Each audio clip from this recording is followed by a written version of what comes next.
hello. I didn't see you there. Welcome. Oh, hello, there's an echo. Oh, no, is that for me? That's from me. Oh, okay. Um, Hi everyone. Sorry for the late getting on. I'm having a bit of a slow upload rate day on my internet, so I had to turn my bit rate down. And that takes time because then I have to determine if that's really the thing that's causing the issue. So we're here. I hope the video is not too bad. We're still kind of working out the bugs, and I'm still working on a couple things to make it a little bit of a better experience for you guys on the show. So I'm so glad you're here. It is Black Friday here in the States.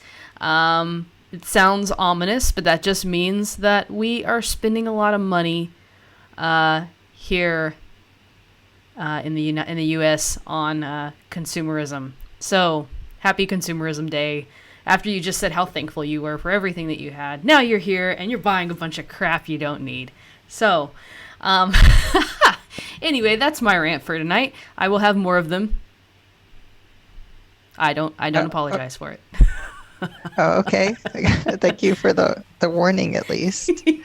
I will grab my soapbox as needed. So we're all here. It's all of us being Sam and I. That's just the two of us, and we are here to talk about the Hellraiser films. This is part 2 in a 3-part series on the Hellraiser films. 10 of them. We did that. Yes, we did. So as always, I am Marlo. You can find me on Twitter at Marlo Bogwitch. And as Sam always says, that's Bogwitch with 2 G's like Snoop Dogg. Yeah. I will not claim to be a genius such as he, but yes, we do both have 2 G's in our name. And with me, as always, is the lovely Sam Transient, our lovely, lovely leader. Hello. And Oh, that's too culty. You can't too say culty. that. Okay, Too cult. okay. Our friend and the owner of this channel. Does that sound better? That's better. We just, I don't want the FBI like busting through my ceiling. Oh no, no, that'd be a great way to round out 2020 though. Yeah, the live viewers don't swat me. No. Don't at me and don't swat me. Yeah. Do at me though if you want to talk to me. That's fine. But speaking of that, Sam, where can our viewers find you? Besides here, you can also find me on Twitter at X the Transient. That's the main place to get all updates for things we're gonna have on the channel. Most likely that's how you came here for tonight's show. You can also find me on Drive-Thru RPG. I have one book up right now. The sequel of that is almost done. The book is called Sanctified. If you search Sanctified, it's the only one. So it'll be Transient Presents. It's hard to miss. It's a great, well, I think it's great, but it's based in Guns of Santa Terina, a Wild West RPG system that I really enjoy. It uses a 2d6 system. It's very simple, and you can get that for around, I believe, $3 right now. My book. I'm not sure how much the core is right now. That's a separate pricing. Yeah, other than that, you find us here. That's all I have. Yeah, Sanctified is great, and I won't say more than that because it makes Sam uncomfortable when I compliment her. So, Sorry, it's just natural reaction. also tonight, if you guys would let me know, because I have to know, who's paler, me or Pinhead? He's on this side. Which one of us is paler? You tell me. And if you want to tweet me about it, tell me how pale I am. I accept it. I am translucent, nearly. That's okay. I don't agree with that statement. And Pinhead is more like gray. At least I look alive, right? There's some color. Yeah, on my exactly. skin. Exactly. Oh yes. Okay, so we're talking as we did yet last week and will be next week. We are talking the Hellraiser films, and as I said last week, Sam and I are both huge fans. We love this franchise, and my love has only grown after watching these 10. Now, I don't know that I would recommend all of these 10, but certainly there are some in this lineup that are worth the watch. Unfortunately, I think we're getting to, on this list, we're getting to a point where there's not going to be a whole lot of recommendations as far as what you should watch in this Yeah. film series. But, hey, I'm the type of believer, if I'm gonna watch some of a film series, I want to watch all of it. I want to see the whole franchise. So I mean, yeah, with some of them, there's was certain ones you probably just shouldn't do that, like Pirates of the Caribbean and Blade, and those are the only two that come off the top. Mulan. yeah, yeah, that's true. There's certainly things it's just not worth the time. So the first, we're talking about three films. We're talking about Hellraiser Bloodline, Hellraiser Inferno, and Hellraiser Hellseeker. And this is the point where they get to where they don't even put the numbers in it anymore.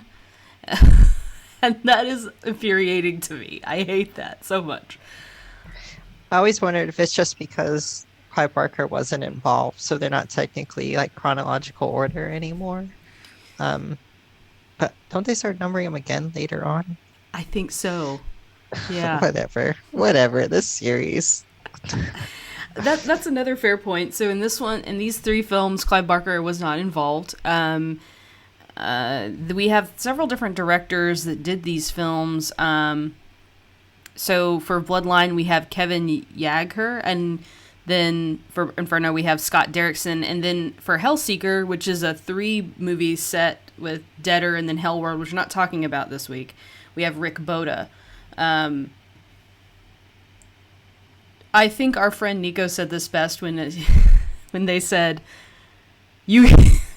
This is the point when you start getting into the films where they're only Hellraiser films because they could have been any other movie on the planet, but they just had the box and Pinhead in them. That's very true. I mean, Bloodline's the first one we're going to talk about. I feel like at least gave some lore, which we kind of talked about off air. Right. And also, at least it like, I don't know. It was kind of like the Jason X of the Hellraiser films, I guess. So I don't even know what point I was going to make on that. In Yeah. hindsight.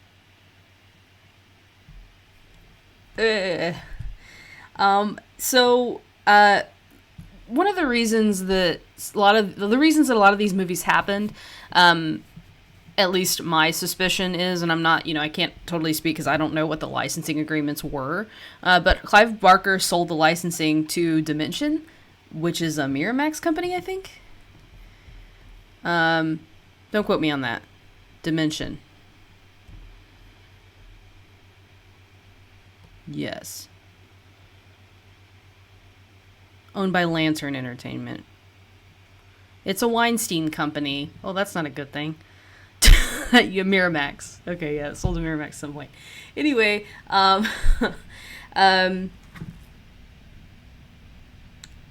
so with these licensing agreements, a lot of times there's a requirement that they make a film every so often. The intent is that they don't just sit on a title, right?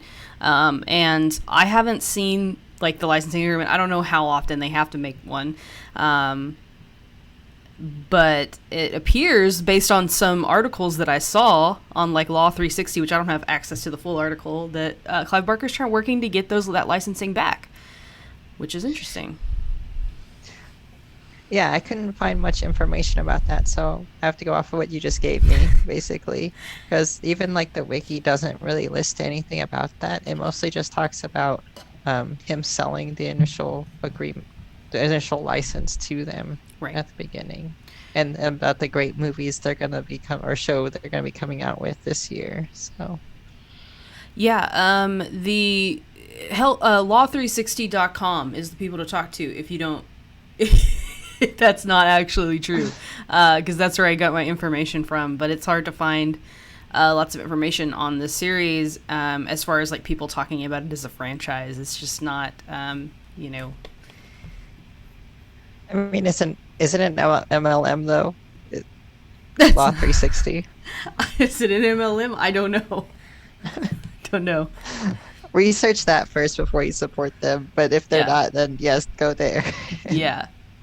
But yeah, so given all of that, I hope that we get some better content out of Miramax with these, or if it gets back into Clive Barker's hands, that he does his magic on it.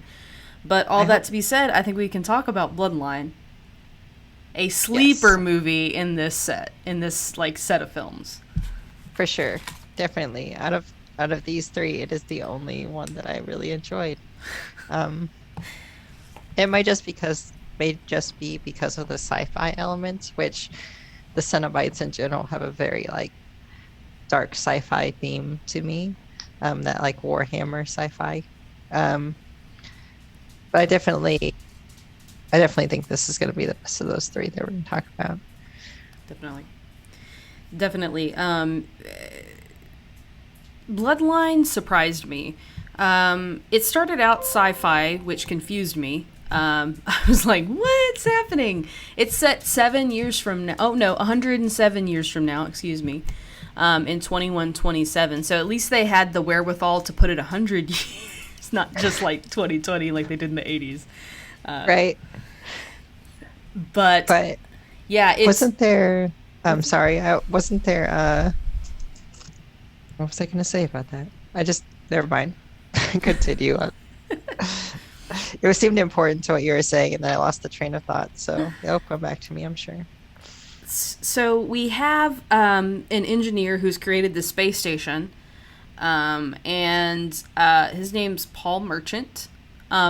You don't see a whole lot of Paul throughout the movie, I don't think. I don't feel like you see him in snippets because the story is really kind of told across three timelines or three different places in time. So you've got the current, where we start in the 2127.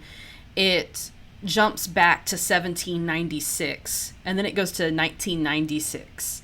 So this whole thing, as the title says, is basically about the toy maker and the toy maker's bloodline. And the original lament configuration was created by this toy maker back in 1796 as a commission. Yes. And actually, I remembered what I was going to say. Chronologically, story-wise, I think this is supposed to be the last film in the series because of the way it ends, which I don't know if we'll talk about it later for spoilers.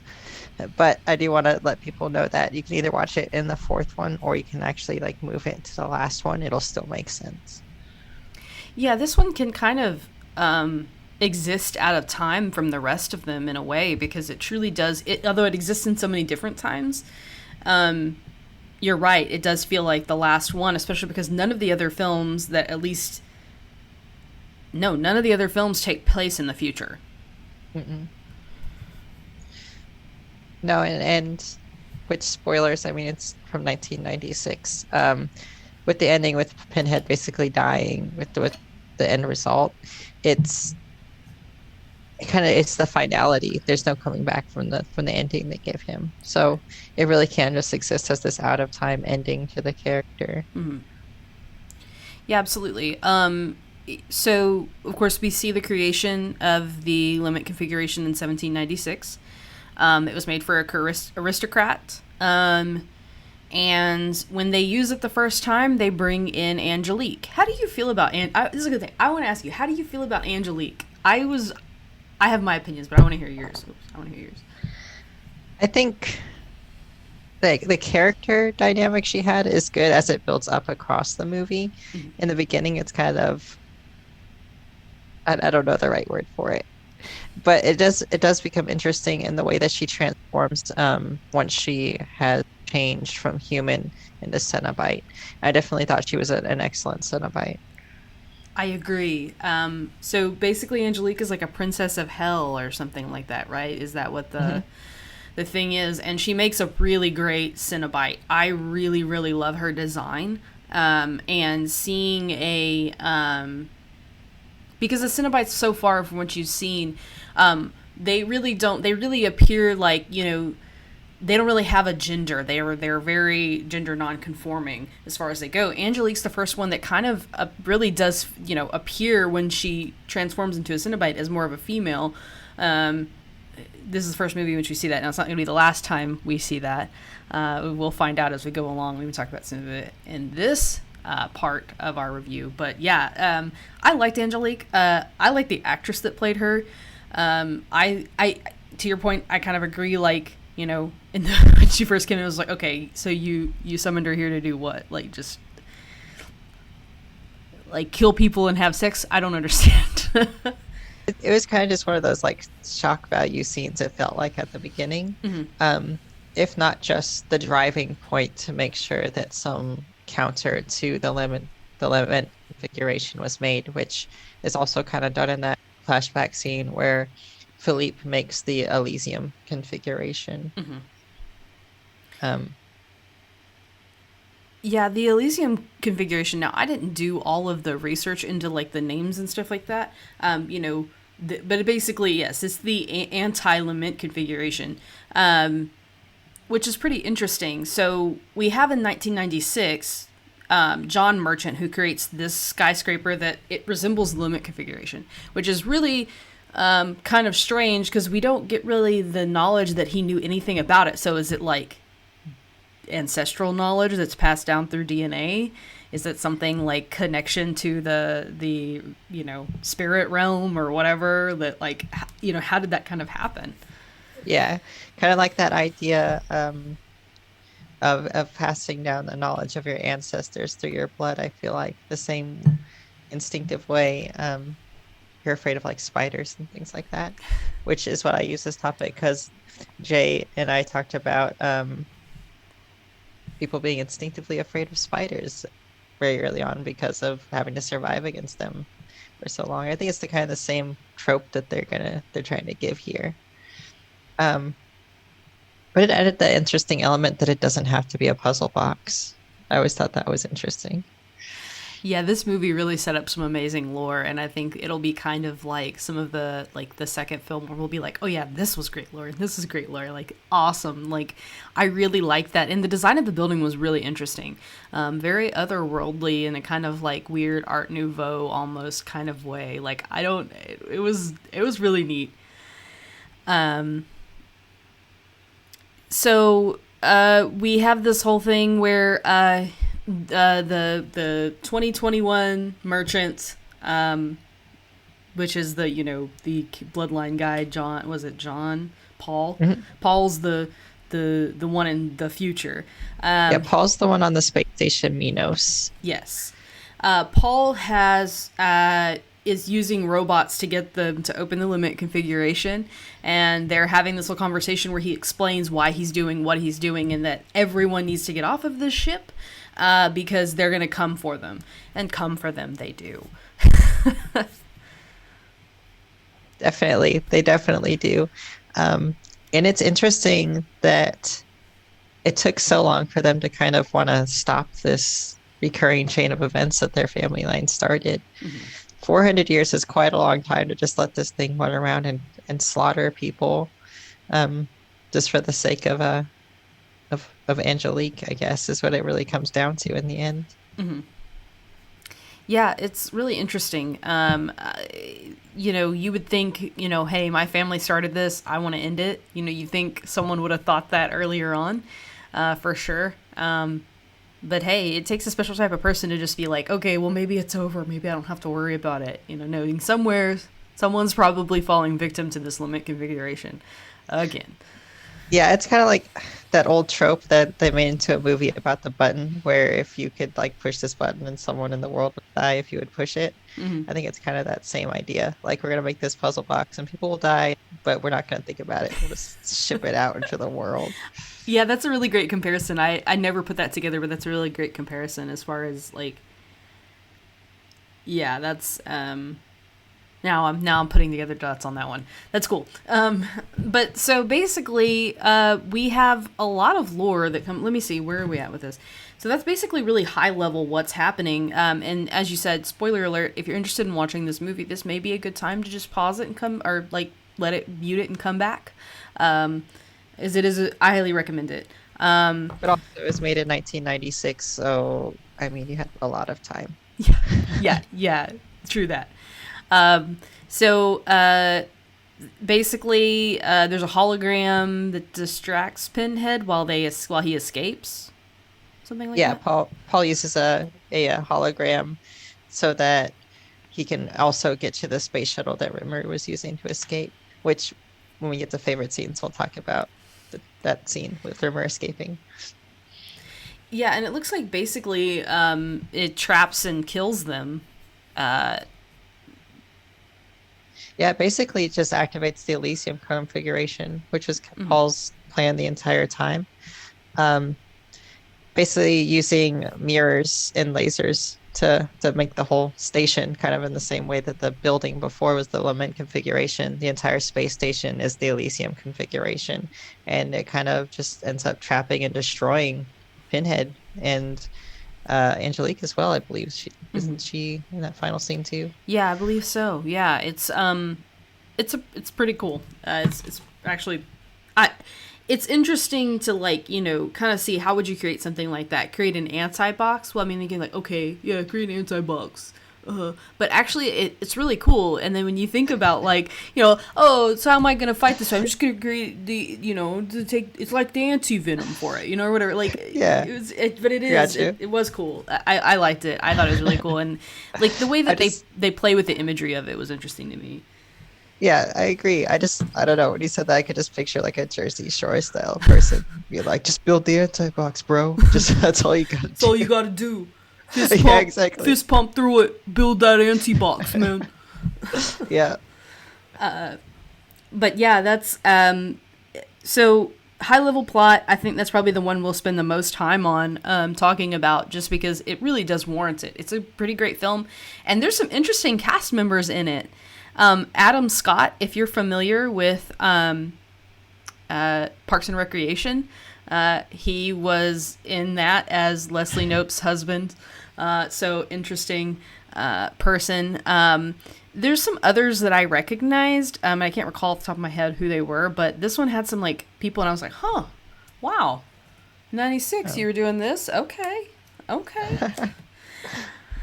Sorry, I have spots for everything, and then I also just forget what those spots are. I need a pencil sharpener because I'm actually taking notes this time. So, do you have like favorite parts? A favorite part? What was the best Um, thing for you? Yeah, I was gonna say my favorite scene is when Rimmer is escaping in the space shuttle and destroys the Chatter Beast by pressurizing the hallway there. That's probably the coolest scene. I love the Chatter Beast. It's not something you see much outside of the second movie. So it's really cool to have like this more bestial form of the Cenobite you see in the first movie, who's just the chattering jaw. So Yeah, yeah, absolutely. It was a good throwback to that Cenobite. And like we said before, I really miss the Cenobites like from the original film. mm.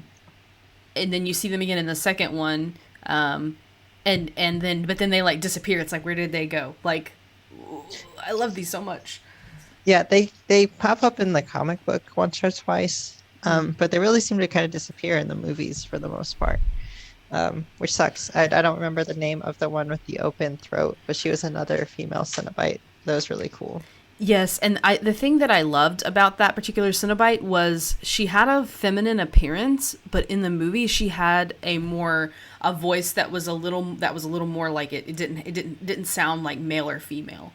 And Yeah, I think in the book that was the description that they gave for the Cenobites, was that they really didn't have that kind of like I love that genderless thing, that sort of like you're outside of, because what does gender matter in hell, yeah. When you're being tortured for all time, I don't think you really care what gender anybody is anymore. Right. And it probably loses meaning after a while. Yeah, Yeah, I really liked that part. I liked the reveal of Angelique as a Cenobite. I thought that was really like the lighting in that scene was really cool. I really liked her, the way she looked. I really liked how when they first start showing the like 1700s, 1796 or whatever time it was. I really liked how they introduced that.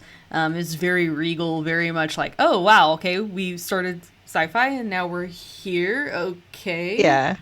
Which was very like the steampunk Victoria version of it, but Yeah. but it worked well with the themes, especially the occult themes. I feel like. Um, especially kind of with the scene with just Angelique and the whole dynamic shifting for Philippe and Hmm. in general. It worked a lot better. The one thing I do would say, and is kind of what takes it down about a half a, are we using pins this time? About a half a pin for me is that they could have probably just told it in the story order of like 1796 and then belt up to 2127 instead of the flashbacks. But other than that, I think it was a great movie. Yeah, I agree with you. Either in my opinion, start with the 1796 and move up, or start with the 2127 and move back. Yeah. Which I get that you had to kind of introduce the original. I mean, and it was a choice. You know, obviously it's someone made along the way to kind of structure it in that way. But it is kind of jarring to go from sci-fi to like steampunk, like 17, almost 1800s. Like what? Yeah, exactly. Exactly. Um, but other than that, yeah, I'd give it 4.5 pins. Yeah, yeah, Yeah. definitely. Did you have any least favorite parts in this movie? I can't even think of any part in the movie that I did. I mean, I guess maybe at first when Angelique showed up, it was kind of like, I think that'd be it. It's just the way that they introduced that character. Other than mhm, that, no, everything else was good. perfect. You're right. Angelique has a really cool Cenobite form. It reminds me of the, I would play a lot of Ark, so it reminds me of that dinosaur that like headbutts things with the skull With cap. a skull. Yeah. Yeah. Yeah, if you guys get a chance and you know, you can deal with a little bit of gore, definitely look up Angelique from Hellraiser Bloodline. Um, a very good addition to Cenobites, and I would have loved to see more of her because obviously she existed for a period, you know, throughout the lore of this. So, do we want to She, talk about the lore? Like, we want to give this kind of a like quick overarch of like. So we talked about Angelique. So there's a princess in hell. So there's some sort of aristocratic system there. yeah, which we kind of talked about in the second movie when we saw Leviathan and Labyrinth and all that. Mm-hmm. We kind of hinted at the books talking about this hierarchy that Pinhead is a priest in. And yeah, so Angelique represents a much higher tier of this hierarchy. And it kind of does this dynamic between Pinhead, where Angelique is clearly more dominant in their kind of relationship between each other. Mm-hmm. And she kind of keeps this regal stance about everything the entire time. Mm-hmm. And it's kind of a dynamic shift that emphasizes that tier system to their life, especially because you've seen Pinhead be in charge of every situation prior to this, except for the situation with Leviathan taking over the Doctor. Mm-hmm. Um, and besides that, it also adds the lore of where the limitation configuration came from in the first place. Mm-hmm. And finally, a way to stop the Cenobites in general, which is, of course, the Elysium configuration. Mm-hmm.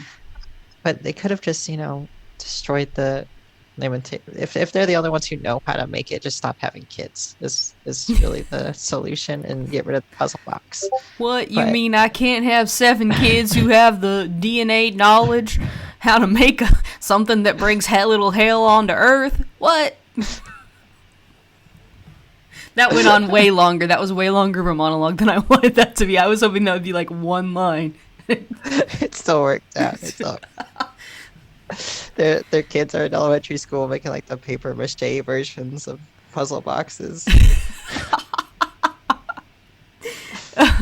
Just I mean, drawing Pinhead behind them, like, you know, in like yeah, every creepy horror movie ever. Like, who's that? Your friend? Why's he got nails in his head?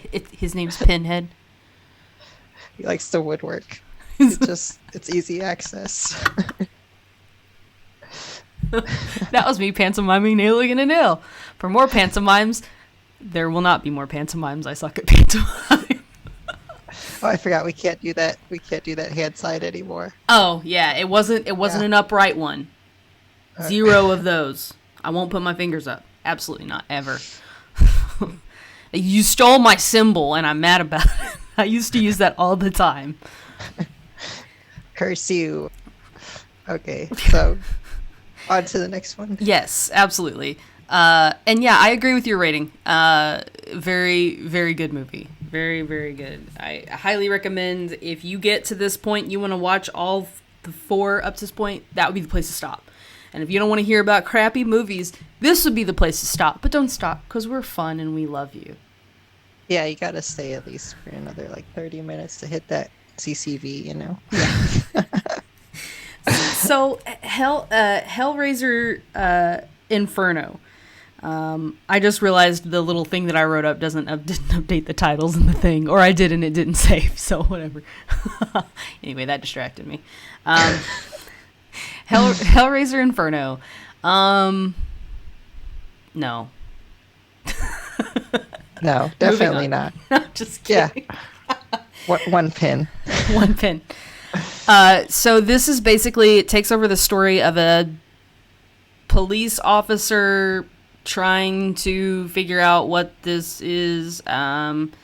He solves the box, gets chased around by weird Cenobites that look like mutilated women. That basically is being seduced by. There's something called the Engineer. So we see the Engineer in the book. The Engineer has not really been in any of the movies. And the Engineer is sort of, initially at least, was a sort of almost... the way that it's portrayed, and it's not in the first book very much, but it's sort of this like hypersexual version. It's kind of seductive, right? But they talk about the Engineer as though the Engineer is in some sort of hierarchy to them in the book. This is not something we saw in the movie. It's just certainly missing from the first movie. And then they bring it in here and they kind of butcher it. It's really not done very well. No, not at all. And they just kind of make it kind of a murder mystery thing without using all the depth that character has and is developed in the book. And that hypersexuality, of course, is just Clive Barker in general. Yeah. So we're not shaming you, Clive. We just it's very obvious. It's there. It's always there. It's always there. It's a choice, and you like, make hey, it. Yeah, you'd be like, hey, what'd you have for breakfast? And you'd be like, well, I was stripping the skin off of this lady last night. And you'd be like, okay, cool. Man. And then I decided to have eggs. Good. Yeah. Protein. Yeah. That's good. Awesome. You don't just watch your cholesterol, you know? Yeah. maybe take down the chains once in a while if you're starting to rest. Yeah. Yeah, you know. Give them a good oiling on occasion. So we talked about that was a bit, and that one was a weird bit, but we were going with it. Just keep rolling. Hey, all of them. He's doing weird bits. So don't quote me on that. It's too late. It's too late. It's out there. Okay. So there's this whole murder mystery going on. The Joseph Thorne, who is the police officer, he is going to a therapist. Turns out the therapist is Pinhead. First, he was just the dad from Dexter. Then he was Pinhead.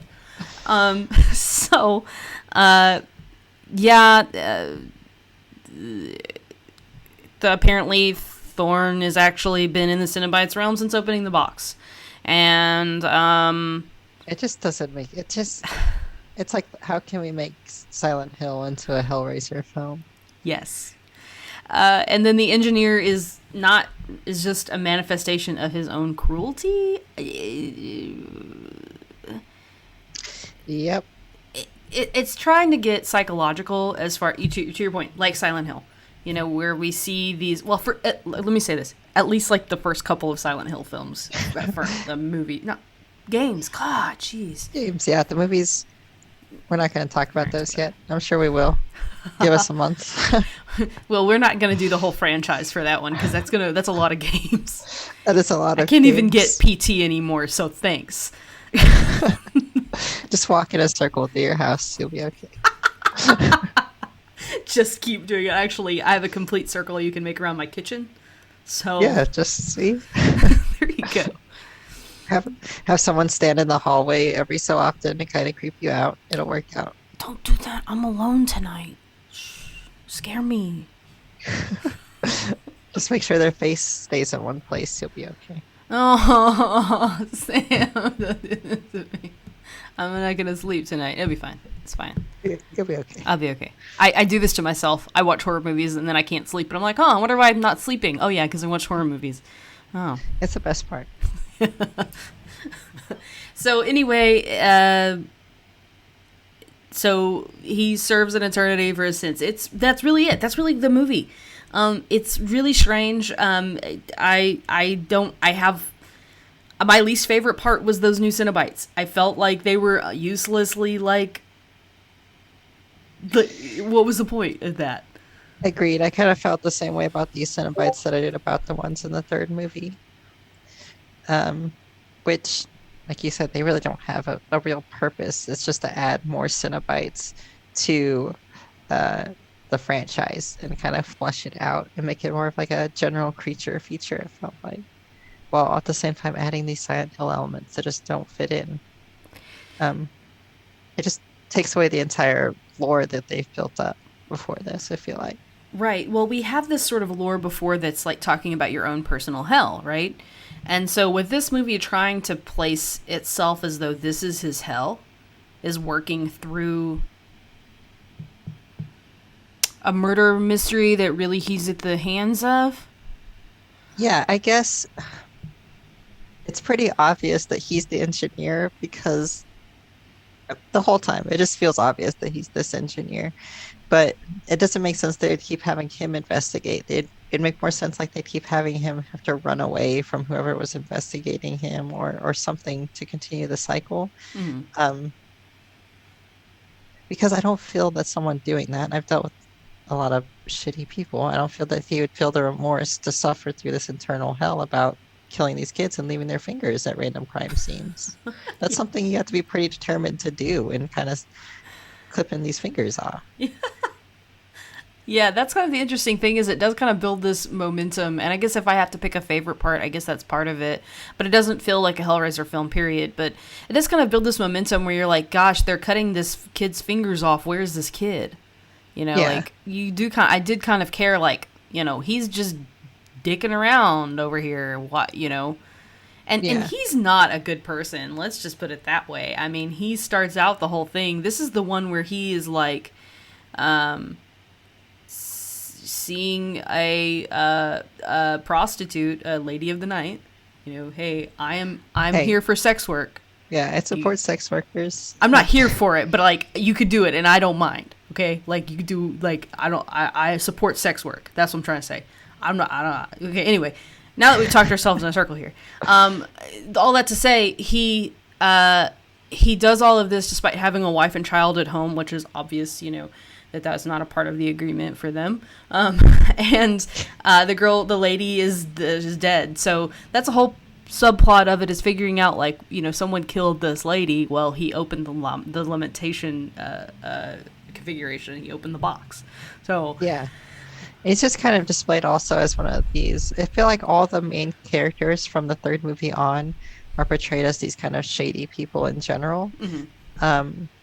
Which I guess Frank kind of was in the first movie, but it's really kind of hits home with this character. It's like the typical grungy cop character that they want to make, that grungy detective character, which again, maybe they should have just made him a detective who was investigating this the whole time instead of being like, haha, you were the killer the whole time. And you're also technically Pyramid Head. So, Yeah. Oh man. Yeah, I have to say, if I had a favorite moment I had to pick, I guess it was the sort of like build up of that kid with the fingers cut, and like least favorite is most of the movie. Like, I don't know. It wouldn't have been a bad movie had it been just a movie, but there was like, I feel like other movies have done similar stuff to this, except with this one they just stuck in the box and Pinhead. I agree. It was like they wanted to tell a psychological, like, murder mystery kind of story, and the writer just kind of stuffed Pinhead into it so they could get the licensing out. Absolutely. My favorite scene is the scene at the end where he has all the hooks and stuff in his head. Um, There you go. and I've encompassed my whole feeling about the movie in that one scene. And like you said, my least favorite scene was everything else. So, lore, do we feel like there was anything that added to the lore here that was important or good? Well, like you said before, it kind of solidified the personal health thing in a weird way that you didn't see in the second film because it Mm-hmm. seemed like in the second movie they were just all in the same place, Mm-hmm. just suffering in the ways that they opened the box initially to seek out. Right. So it kind of changes that unless the engineer, quote unquote, opened up the box to kill children, which or was already killing children and then that wasn't good enough and so in the box. But um yeah, outside of that, I don't think anything lore-wise really sticks with this one. It really kind of ruined the whole engineer thing. I think that I don't know that it was compelling in the book necessarily. Not to say that it wasn't a good addition. It just wasn't like that character as the engineer. You really only saw them for fleeting moments, and they were talked about. So I think it almost kind of took away from some of the lore because you had a potentiality for a new character that would have been very interesting, and to help build that hierarchy. And now you've pinned it as though that is their own personal hell. That makes that this guy Joseph Thorne is the engineer. You really kind of ruined that. I mean, you've taken away the ability to make that something interesting. So maybe this is like a step back. No.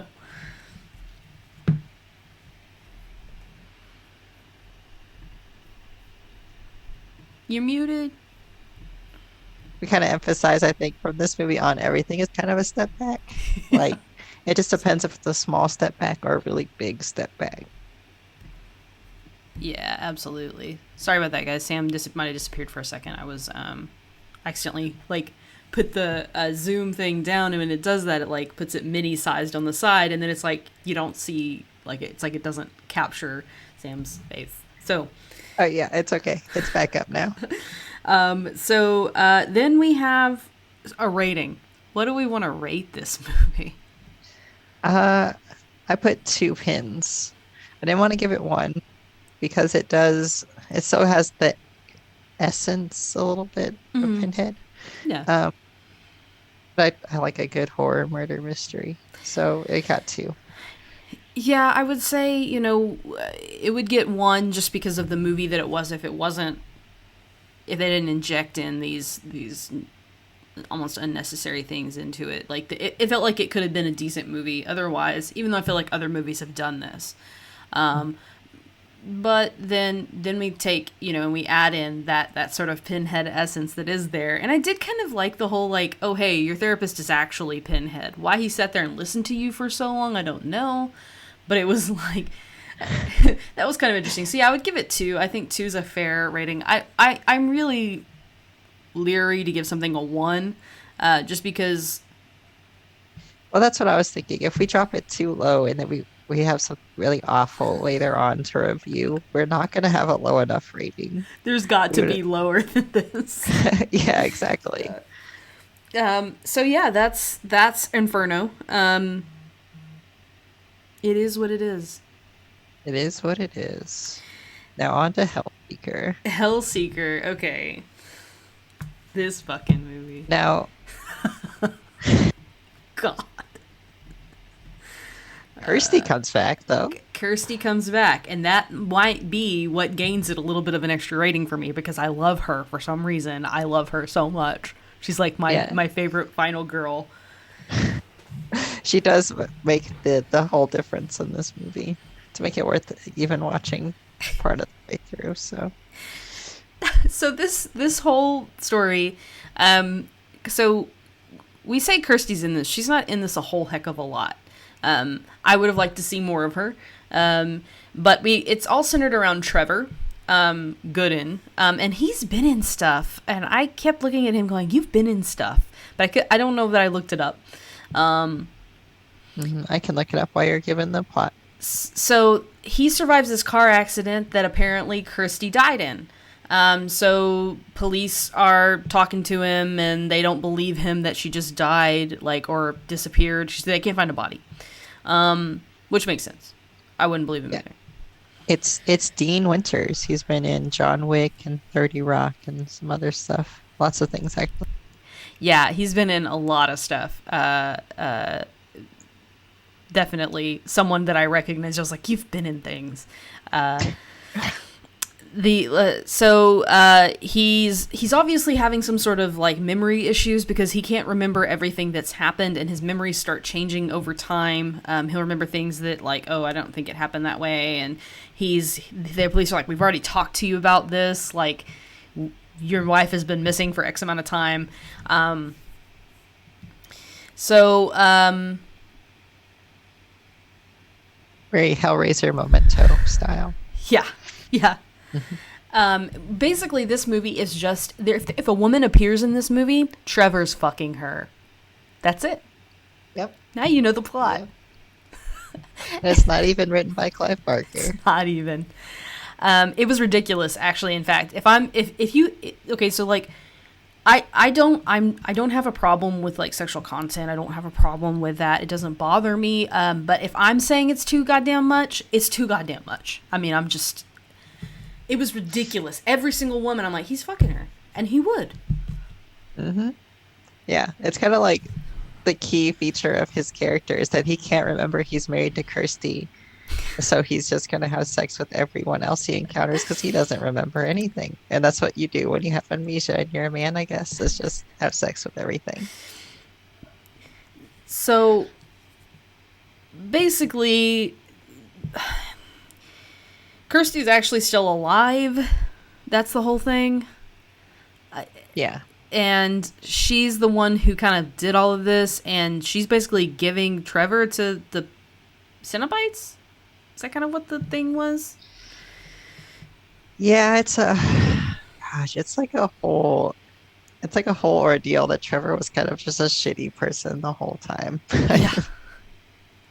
And ended up goes through basically I don't remember if it was because of the nightmare sequence or if it was on the nightmare sequence that he ends up like shooting. Brett ends up shooting some people. I don't know if you talked about Brett already. I don't think we talked about Brett. Okay. So basically, Trevor the whole time has this friend named Brett who they were trying to conspire to kill Kirsty together for Larry and Frank's money, which still doesn't make sense because, as we know, they're not actually related.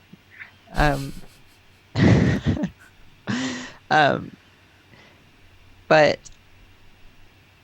basically, Trevor has this kind of nightmare memory where the plan was to kill Kirsty, make it look like an accident, but instead drove the car into the river. And then Brett ended up shooting himself before Trevor woke up. And then it turned out that, in truth, Trevor had shot Brett as well. And then Trevor shot himself. Is that weird? Yeah, it's something that there's you have the better plot breakdown in your head than I do. I doubt it. Okay, I doubt it. So you when you take this movie, you already have this sort of thing where we're having, like, to your point, these memento moments where it's like, okay, so what's happening? Oh, that's not really what's happening. It's kind of like ridiculous, but yeah, he kills Brett instead of Brett killing himself because Brett thought they were going to come after him. Anyway, whole point is Kirsty did a 5-to-1 trade. So she said, I'll bring you 5 souls to Pinhead. Yeah. Basically using Pinhead to try and get out of this really bad relationship that she's in. And then when Trevor somehow tricks Kirsty into solving the lamentation configuration, and Pinhead is disappointed by Trevor, like just by the person that he is given. Yeah. And that's probably my favorite part of this whole movie. I don't know why she needed to do that. She could have just left. Yeah. I don't know either. But continue, I'm sorry. It was just like, I hate saying that, like, you know, because it kind of like is sort of like, you know, it kind of Yeah. feels like victim blamey to say that, but it's not like it didn't appear that she was dealing with like abuse in the way, you know what I mean? So it's kind of like, but like, why get supernatural forces involved? If I was Pinhead, I'd have told her no, and you're coming with me. Yeah. Because Yeah. he's This is already the second said, time. he's like, you always end up here. How do you always end up here?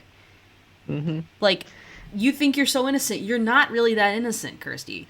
No, she just killed 5 people. Yeah, so she ends up being the one to kill her, basically her friends, to solidify this exchange of souls. Mm-hmm. And like you said, if I was Pinhead, I wouldn't have taken the deal anyways. This is the second time she's tried to trick him into something like this. Just like showing up, being like, you don't really get me, you get all these other people. Right. I just like, nah, just stop calling me. Like, stop hitting my phone up. Yeah. That's funny. Yeah, absolutely. I think yeah. Kirsty let me down in this movie. I still love her, but you know, I'm a little It totally disappointed. changed the dynamic she had. It's Mm-hmm. like they wrote her in a way that made her not as likable as she was in the other 2 movies she was in. Um, and yeah, also I didn't mean it to be offensive about getting out of abusive No, relationships. no. Sometimes Pinhead is the way out of those kind of things. That's just the way. Sometimes. But but not if you have to kill 5 other people.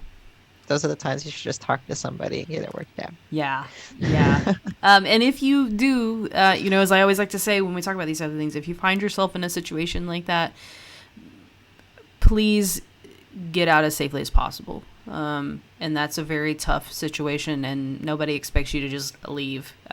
Anybody who says that to you, why don't you just leave? Kick them in the nuts. I mean, serious. Or lady nuts, whatever they've got. Lady friends. I'm serious. I hate that crap. That's like this was useless advice. Why didn't you just leave? Why didn't you just shut up? It's far more It's complicated than that advice ever is. far, far more. Yes. So overall, favorite parts from this movie? Um, just kind of just Pinhead's general attitude when he eventually showed up, but no. Absolutely, I would say him being like his attitude. You know, I could always say that a moment with Pinhead in it is probably going to be my favorite part from a movie. Probably some of the later movies, maybe not, but No. I mean, the nightmare sequences were pretty well done, but I yeah, wouldn't say they were like favorite. They were just well done. So, definitely. It had a sort of feel like a, you know, Silent Hill Shattered Memories type, like what's really happening, what's fake, what's real, getting pieces of memories here and there, kind of trying to build the story. So I guess I kind of did like that part, but I did not. My least favorite part had to be all of the sex. Like holy shit. yeah, agreed. Agreed. And we thought Dread was bad, or I thought Dread was bad for that reason. Um, but no, this movie was far worse with that. So, It was ridiculous. It's not even a joke. When you see a woman show up on screen, you're like, you can bet money that Trevor's fucking her. I mean, it's just yeah, bet it. it's just massage noir. That's all it is. Yeah. I So, give it. Oh, good. oh no, rating time. Yeah. Oh yeah, I'm gonna give this one 2 as well, just because I shouldn't give it a 1 yet. I'm reserving my one for the worst. Yeah, it'll get there. We'll get It'll there. get there. Yeah, I agree with that rating. So that kind of wraps up the 3 movies. Oh, do we want to talk? Was there any addition to lore that final movie we're talking about today added? Not really. I mean, it just added some more dynamic with Kirsty and kind of Pinhead in general. Mm-hmm.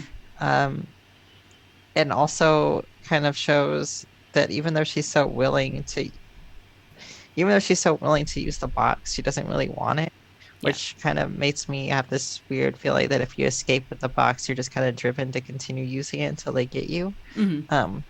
Which isn't something kind of specified in the lore, but in Sam's film theory, like with the cube theory, the box makes you addicted to trying to solve the box until the Cenobites can get you. That's what I'm going to say until proven otherwise, Clive Barker. There might be, so remember that statement as the movies go on, because there might be some truth to that. as we move on to some of the later films, when they talk about, people who are touched by this tend to return to it. And I think that's probably an accurate statement, because there were a wealth of characters who were kind of in the periphery, not a wealth, but several characters who were in the periphery of this sort of thing happening. And they're not left untouched or unmarked by it. Yeah. It's truly lament. It's going to cause a bad issue. It's going to cause you trauma for the rest of your life. I don't know how you'd ever sleep again once you've seen Pinhead, who can disappear at any time and rip you apart. Like, yeah, and you probably lose some sanity there. So, yeah, sit in a little closet and hope that he can't manifest, and he's not also the wall or the ground or the ceiling. But, oh, hello. No, I'm just kidding. But yeah. So, final thoughts. Anything that. I could say final thoughts on this film would be to watch it if you want some more kind of closure on Kirsty's storyline. And it sets up kind of that dynamic with the puzzle box, like I was just saying, and how it kind of hooks people into using it, because at the end she does keep the box, and she seems pretty adamant about keeping it. So it kind of solidifies that. I would, even though I gave it 2 pins, I would watch it over Inferno. It's just better written. It's got more plot development than Inferno did. Yeah. But all in all, that's my final thoughts on it. Watch it over Inferno. You can skip it. You can skip Inferno. Watch this one. That's what I'd say. Yeah, for sure. Yeah, if you want to skip Inferno, definitely do that. This movie, I would watch it again just to see Kirsty and kind of her dynamic with Pinhead again. For sure. But it's not a good film, I wouldn't say. No. I mean, Bloodline was really kind of, if my suggestion is, if you like the first one, watch through to that point and then stop there. If you can handle it, I'm one of those people, I can't handle it. I can't handle skipping a movie, but if you can, skip Inferno, and you could watch Hellseeker too. Yeah, I mean, I don't think I'd be able to actually do it either, but if you're one of those people who can, I suggest doing it. One of those people. That's not what I meant. If you're an undesirable who can skip films in a series, don't talk to me. No, it's fine. Don't show up. It's fine. If that's something you could do, I'm not going to judge you on that. It's not me. Can't do it. Well, so we have 4 left? Yes, we have 4 films left in the series. Did you want to select what? Are we doing another big block, or are we going to do one film after that? I got a suggestion from a friend who is actually in a horror, like a B-rated horror movie. And he suggested he said we should watch it, but I did not write the name down. So maybe that one will be one in the line at some point. I don't know if it'll be the next one. But okay. Yeah, is there a film that you're thinking of? I hadn't even selected. I don't have a singular film, but since we were doing film blocks, I was thinking we could do The Nightmare on Elm Street. The originals without the remake. Without the remake, okay. Without the remake. You know I'm gonna watch the remake anyway, right? Oh yeah, I just don't like the remake. You don't want to set yourself up to have to watch it. There you go. Right, exactly. I don't want to have to watch Rorschach pretend to be Freddy Krueger. You're locked in here with me. Exactly. Oh. Yeah. Yeah, that sounds great. That's been one that's been on my docket to watch all of them. Awesome. So we'll the get premiere there. Of Johnny Depp. Yee! Because that's the first movie he was ever in. Was the first Nightmare. I saw a thing today. It was a headline. I didn't read the full article, but it said that the director of Scissorhands, Edward Scissorhands, said that he would bring her his director or producer or something, Johnny Depp would bring her a margarita every morning when he came on set. And I'm like, that's the kind of friend I need. Right? Where does he have time to make margaritas? I don't know. Maybe in LA you can drive through it in the morning and get one. I don't know. Maybe. That's just like a blender in the backseat of his car. Yeah. Got a Ninja in my trunk. Not a real ninja, a blender. I don't know. It's Johnny Depp. He might have a real ninja in there too Hey, could be. to use the blender. But Chicka-chow, really fast. Now we're just on the weird shit. Yeah, it's the end of the show. So Well, it's been fun. It's been real. I hope that if you, our lovely listeners, viewers, celebrate Thanksgiving, that you had a good, safe Thanksgiving, that you socially distance, or that you just had it with your family, your close, the people you live with. That would be the best bet. And I hope that you, if you didn't, that you had a great Thursday otherwise, and know that America's probably going to get real sick real soon. And that's okay. Oh, We've yeah. been there for a while, and we're just going to get worse. It's not okay. It's never going to be okay. But we're there and we're here. And yeah, wear a mask. Just fucking wear a mask. Just fucking wear a mask. Yeah. It's not that It's big not of a that deal. hard. It's really not. Nope. I might keep wearing them forever. Yeah, I was thinking that too.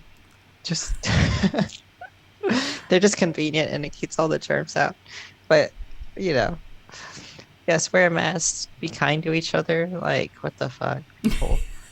Like, Like what the fuck? Just be cool.